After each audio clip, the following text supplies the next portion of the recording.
전반적으로 오늘 미국 증시 혼조세로 마감을 했습니다. 여러 가지 경기 지표 얘기 우리 뉴욕에서 신인규 기자가 준비했습니다. 이어서 전해주시죠.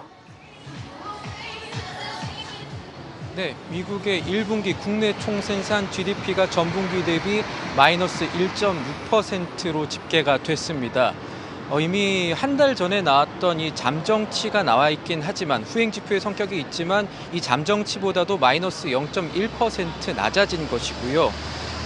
예비치와 수정치 모두 시장에 알려진 만큼 오늘 장을 크게 흔들 요소다 이렇게 단언하기는 좀 어렵지만 GDP가 두 개 분기 연속으로 마이너스를 기록했을 때를 통상 경기 침체라고 부른다는 점과 또 이 확정치 GDP를 통해서 알 수 있는 세부 지표들을 보면서 미국의 경제가 현재 어떤 방향으로 가고 있는지는 짐작해 볼 수가 있습니다. 1분기 이 GDP 세부 지표 가운데 그동안 매체에 제대로 전달이 되지 않은 부분 중에도 이 주목해 볼 만한 것이 몇 가지 있습니다.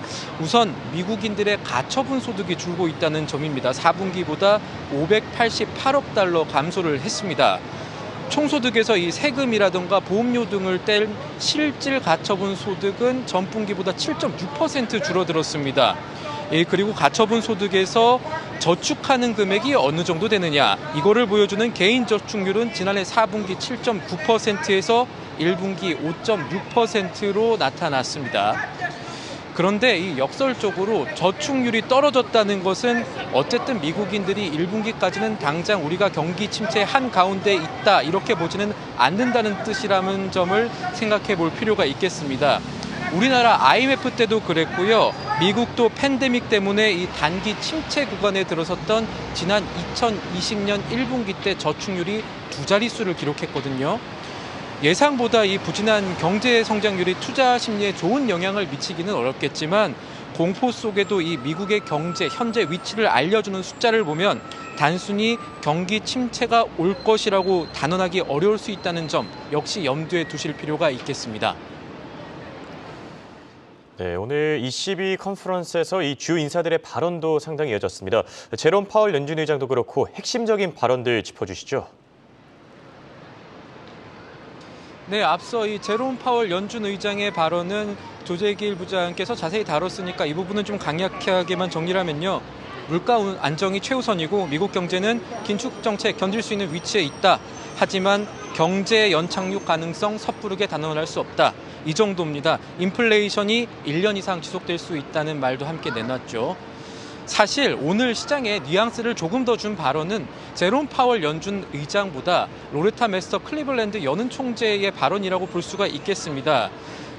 앞서 말씀드렸던 것처럼 이 로레타 메스터 클리블랜드 연은 총재는 경제 상황이 현재 수준을 유지한다면 나는 오는 7월 FOMC에서 75bp 기준금리 인상을 지지하겠다 이렇게 말을 했습니다.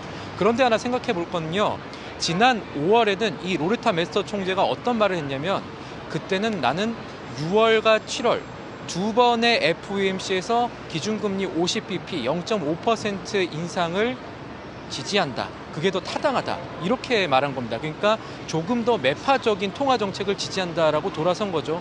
주 이유는 역시 인플레이션이 심상치 않다는 점을 들었습니다.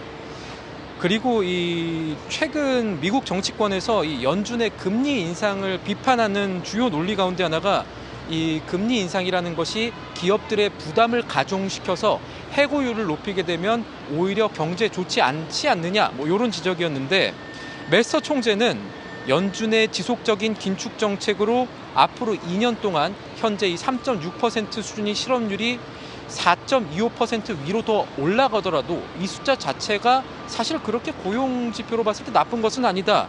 이런 설명도 내놨습니다. 그래서 메스터의 이 7월 기준금리 75bp 인상 옹호를 비롯한 오늘 발언들이 시장에는 경기 침체 우려를 조금 더 높이는 식으로 작용할 수 있다고 볼 수가 있겠습니다. 지금까지 뉴욕에서 한국경제TV 신인규입니다.